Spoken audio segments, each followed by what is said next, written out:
Welcome back to Ethereal Material, where the mystical meets the practical.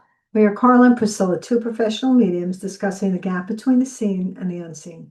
And as you may know by now, all topics are on the table for dissection. And today we're actually answering listeners' questions. We've had a bunch of them, and these are so fun. I just love because the questions are like some of them are skeptical, some of them are, wishful, some of them are, actually, derisive sometimes. So we get some really, really fun stuff. So send your questions. send your questions. Yeah, and let's let them know how right away. So you can email us at info@etherealmaterial.podcast.com. That's info@etherealmaterialpodcast.com or etherealmaterialpod@gmail.com. You can also message us on Instagram. You can, I think, send us fan mail on Buzzsprout. I don't know, can people talk to us on TikTok? Can they send us messages there? That's a good question. Not Let's stick with the sure. You one, can make stick with the known comments and entities, ask questions. If you send us anything in the fan mail on Buzzsprout, you can send it. We will not be able to respond, which it just doesn't have that setting. Right. But So this is why we we'll see. collect some of the questions Yeah. that you guys send us, and we like to spend a podcast every now and then with this kind of fun Q&A. So let's go to the mailbag. Mailbag. One of there's standard questions we hear throughout the years that more often than others. But once someone gets, I'm going to sneeze, by the way. Okay, it didn't happen. So, once someone gets past the do they love me and all of that, I'm not knocking it. People want to know what happens when we pass away. And I'm going to let you respond first. But I have found there isn't one set exact thing that happens for everybody. I have not in my practice seen that. I have not either. And whether that's the spirit people just trying to give us something that makes sense, because I have had spirit people say, I can't even possibly explain to you what it's like there. You will not understand. So I think most of what I've gotten from spirit people, and this has been pretty on target, is they talk about who is waiting for them, who they've met. Sometimes it's been a beloved dog, even from way back in their childhood. I just had one of those. Sometimes it's if a spouse has gone before, a child has gone before, anybody that a family member or even a friend has gone before. So immediately, the question where we're reading was what happens immediately after we die. Once the process of transition is, although I think probably spirits have reported seeing who's meeting them before the dying is complete. Not every time, and I don't think it happens in every case, but there are people that will say, oh, so-and-so's here, and their living loved ones will hear them say it because they're being greeted. And if they don't, it's not a bad thing. Right. And some people report, as soon as I felt I left my body, there was my father or my mother, or I've had like left out of left field, my first boss, things like this. And, the living people say, why did that happen? Well, A, I don't know. But B, there's a reason for it. Right. But immediately, like what happens when we die, I do get a lot of, I was dead before I knew it. Like I crossed over and all of a sudden, it's a rapid, usually. I don't get I haven't heard a lot of I had to go through many steps. I was halfway out of my body, this, that, and the other thing. Yeah. It's usually like, whoa, all of a sudden I was there and it was wonderful. Or, I was nervous. If a loved one is there crying or is really upset, I have had some of the people say they looked at them and were afraid to leave because they wanted to comfort them. I think, I've heard a lot of the same from the spirit people. The people who have, especially those who have passed very quickly or in very, abrupt circumstances. I've heard I closed my eyes in the physical world and I opened them in the spirit world, or I was alive and then I wasn't. I've had this with suicides or intentional, not like suicide by neglect or poor lifestyle, but people who have made the decision to take their lives. Many of them have given me this, this is going to be so hard on them. Like one of those kind of gestures. But of course, compassion and understanding for themselves. And so, but after that, I don't know that I have had a spirit person tell me a specific, action plan. Then we go to this place, then we go to that place, then I meet the boss. I haven't heard any of that. Have you? Yes and no. I don't think everybody has the same road, like in life. We don't take the same path, but I have heard, and I always, maybe because I taught school, I likened it to school. I have been shown that they're kind of levels and that some people go in on, I call it like a third grade level, and some people go in on a 10th grade level, and they can do what they like, enjoy, but then some of them have jobs to do and bring in the kids, round up the animals, and then they kind of move up. I have not heard that to say, it's 95% of fact, but I have heard that a lot of times. The spirit people say, I continue to learn.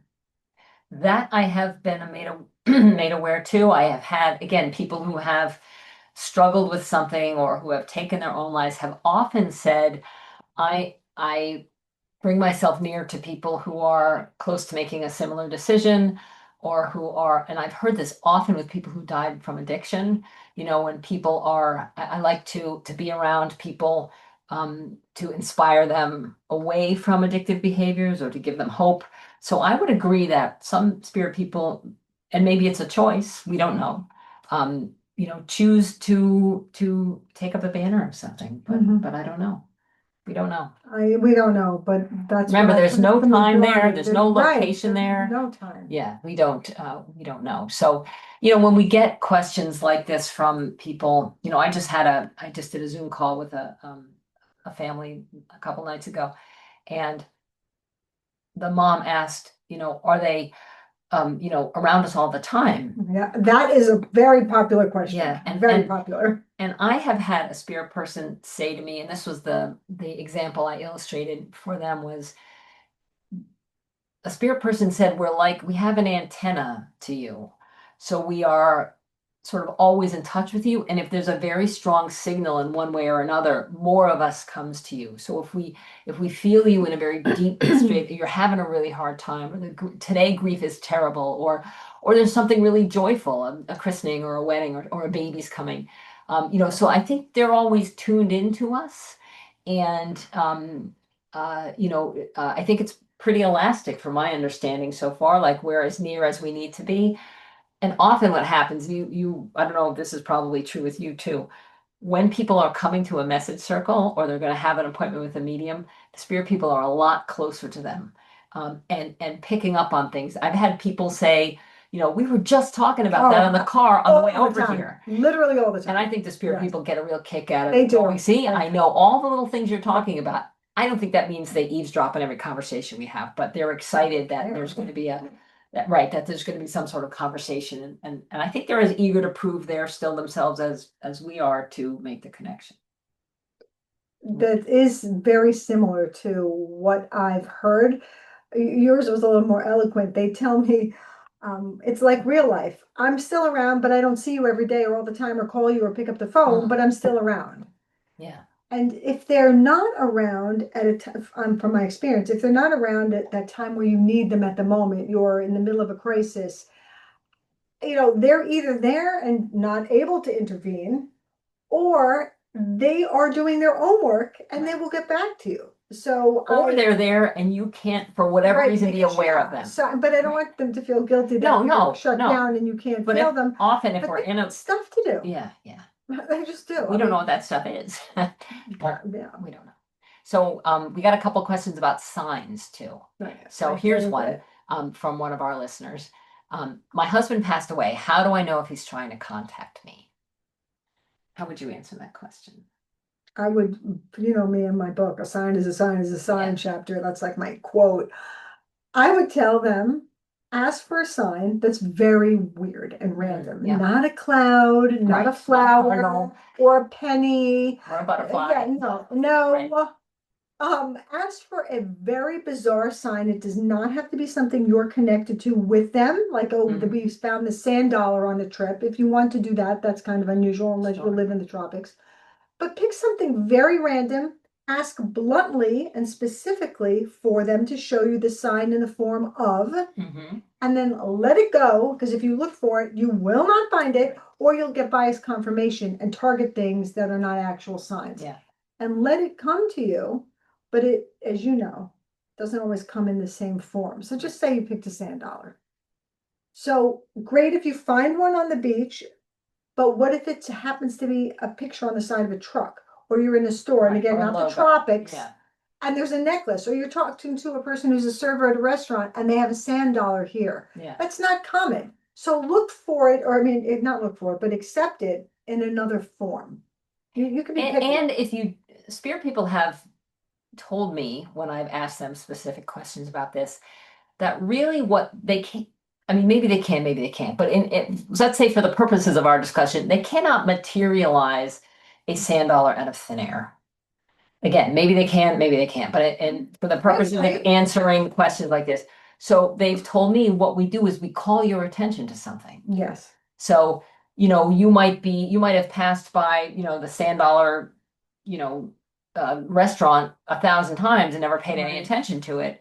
And suddenly you happen to look in that direction, that's your loved one going, turn your head, and Exactly. you're not necessarily hearing that. I'll give you a great example, which is really odd. My beloved nephew passed away from a rare form of cancer, and as a young man, and he and my sister's married name, and of course his family name is pretty unusual. It's not Smith, it's not Jones, it's not my last name. And it was the day that he had passed away, a year later. No, it was his birthday, like his birthday after his passing. And I was driving around with a friend of mine, and I just quietly in my head, we were going to go get watermelon margaritas, which were his favorite drink. And on the way there, I was like, just I would love a sign. And we drove by a street that I have driven by. I've lived here more than 20 years. And the name of the street is his last name. Now, I just happened to look up Right.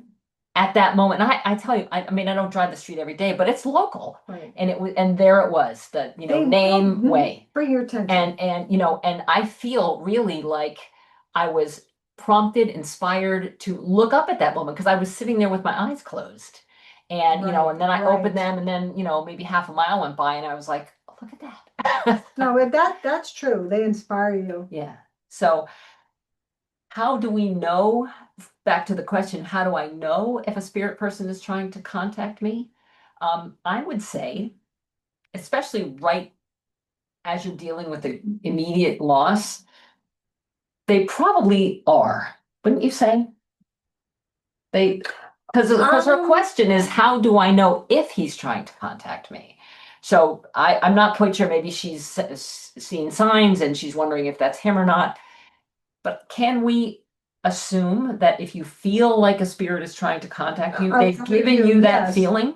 Yes, if it's especially if you feel it within a neutral space in your body versus desperate feeling. Right. It's that kind of knowing in a neutral spot. Yeah.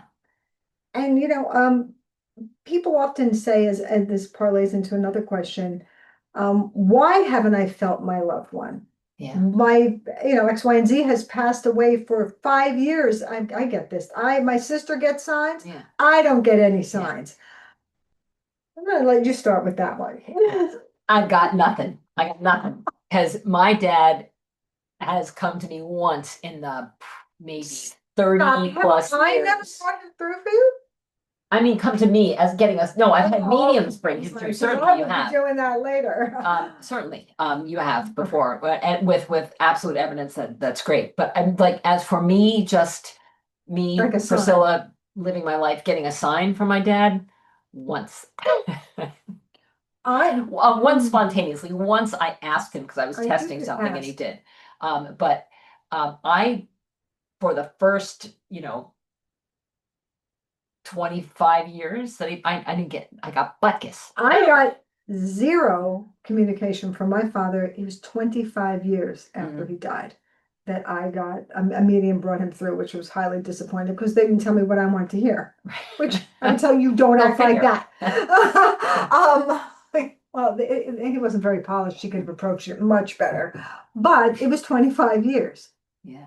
But I really feel, if you're saying you're not getting the presence of them around, I want you to, in a neutral spot, try. Because I believe sometimes you have to knock at their door. Yeah. I wonder too, this is just something I've wondered, maybe there's some contract, for lack of a better word, where they have to wait to hear from you or wait for a certain time in your life or in your growth or theirs Yeah. on the other side. I don't know, but I know that you will feel them or get signs from them. You will. It took us 25 years, Yeah. but now we do, and I actually do fairly frequently once we kind of past It's that point. so, it was really, when my dad died, and he died very suddenly, he went to sleep, wasn't feeling well, didn't wake up at 64. So it was very shocking for all of us. And he came in a dream to my maternal grandmother, my mom's mother, Okay. his mother-in-law. Mhm. And she, and the way she described it, it wasn't just a dream. It was, the quality was different. So she felt so much at peace. She knew that it was a visit. And part of me was thinking, well, thanks, Dad. Right, yeah, we get upset. She doesn't live with you. She's your mother-in-law. She's not even like, DNA. How about us? How about us over here? So, but I never had that experience with him ever. I find on that people say to me similar things, whether I'm doing a group or a private reading, so and so gets them and I never do. When I'm at a group, and you'll know this, if you're saying, please come through, please come through, please come through, and you bring up the energy so high, I feel you block them. That's why, the third grade teacher you had shows up, or Right. your neighbor, Yeah. or the pet that you had when you were 5 that you don't really remember versus the beloved pet that just passed, because you're not holding on to that energy. I think it builds up a wall. I think also what can happen in that state, and this happens when people have like a secret word or a code word or something like that in their mind, it becomes a psychic thing That's in your true. mind. That And can then become a and because psychic thing. almost all mediums are psychic, we also can pick up things psychically from a person. And so if somebody is in the audience and they're wishing and hoping, and I've got your dad, Bill. Well, I don't, because I've got nothing else. I don't have any more evidence. I don't have anything about his personality. I just am tuning into you, the audience member, who's got your heart so full of him and your mind so full of him that I'm picking up on that from you psychically. Yeah, that's true. So I'm not connecting with a spirit person. So I think, to your point, even though this wasn't where our questions began, but if you are going to a medium, even if you're sitting in a group of people, hold the person lightly in your heart. Very lightly. And know that, and if you have a code word or you have a signal or I've got mom's ring in my pocketbook, make sure, I'll really know it too if you bring it up. Hold those things lightly, because you might get the medium on stage giving you exactly that. But it could also be that it's not a message from your person or a connection from your person, but it's just so important, it's so front of mind that they're picking it up psychically. And or if you hold that so strongly, it's a little off target, but not. If you hold that code word or that specific thing you want so badly, and as humans, we understand that. Right. But as mediums, if you hold that so tight, we could be getting amazing evidence from a grandmother, a cousin, from someone else, and it will fall on deaf ears because we didn't give you, Oscar Mayer Wiener or whatever you needed to hear. Because I just advise you not to do that. And I get it. I love to hear those things from my dead people. But it would behoove you to just say, I always say, what the hell? I'm sitting here, let me see what I get. Right, exactly. You're more likely to get a lot more. What else is big here before we wind down? Yeah, so let's go to our mailbag again. Let's I see. like this one. Okay, all right. What do you think? With this one, can everyone develop psychic I abilities? hear that a lot. I mean, that's a we very teach that all the time. So the answer to that is a simple yes. Yeah, that's a simple yes. Now my explanation is always the same. Everyone can develop their psychic abilities. You are 100% born with a sixth sense. However, I believe, and this is my perspective, and the example I'm going to use, everybody can sing. Some people should do it on Broadway, some people should do it at the opera, and some people like myself should stick it in the shower and stay there because no one wants to hear you, but I can still sing. So your level of psychic ability depends on what you were brought in with, but you can develop it to different levels. Maybe not all at a 10, but you absolutely can do it, right? I would agree. For me, I liken it to learning to play an instrument or learning to Definitely not what I speak would a new pick. language. Because you can learn the structure of that vocabulary. You can learn how to read the notes. You can learn the mechanics of fingering the keys on the clarinet or the saxophone. You can learn those things. Right. Can you make music with it? I mean, is there a That's a good one. fluency? Is there a natural conversation you have with the music? Are you sort of one with it? Same with speaking a language. I mean, I like everybody did in school, you had to learn Spanish, you had to learn French. Um, I didn't spend a lot of time practicing it, but for me, it was, I could have been a language speaker, but it's not if I had persisted, but it wasn't natural for me. It wasn't Mhm. easy for me to pick up on and to dive into and to in that very elastic way that you have Mhm. to live with a skill. Like someone who is a surgeon, someone who is a baker, someone who has a green thumb. I mean, anybody can learn to do those things, but with that elan or that nuance, like that's, I think, the difference. So, and here's why I think that's true is because there are times when I am not at my most nuance and I have to fall back on the skills that I Mhm. have, Mhm. either because I'm not having a great day or I don't feel particularly well. Though, for the most part, once I start doing the mediumship work, all my personal Isn't kind of that things go weird? away. Absolutely. But there are times when I've had to muscle through a session Mhm. or I had to deal with a group in a room that we call heavy lifting. Like we got to hold the whole room up with our energy. And many times that falls back on technique. And I would say also, if someone is being particularly resistant, um, and we know like that spirit person is right here. I feel like again that sometimes I can go step out of the conversation I'm having so much with the spirit person and the living person and go more on evidence, evidence, evidence, evidence. So I think knowing when and how to communicate and how to alter, that's, I think, more of the art, which may There's an or art to it, not right, everyone right. can do. Yeah. Yeah. Okay. But you can, and unless you are determined to be a psychic for a living, um, you can learn to trust your own intuition for you yourself. Absolutely.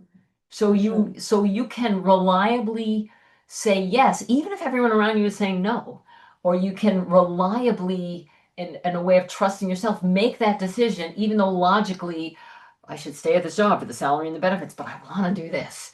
I feel drawn to that. So everybody, I feel, should develop enough confidence in their own ESP, in their own sixth sense, so that they can at least understand what yes feels like and what no feels like. Because with that, you are just a much more confident decision maker.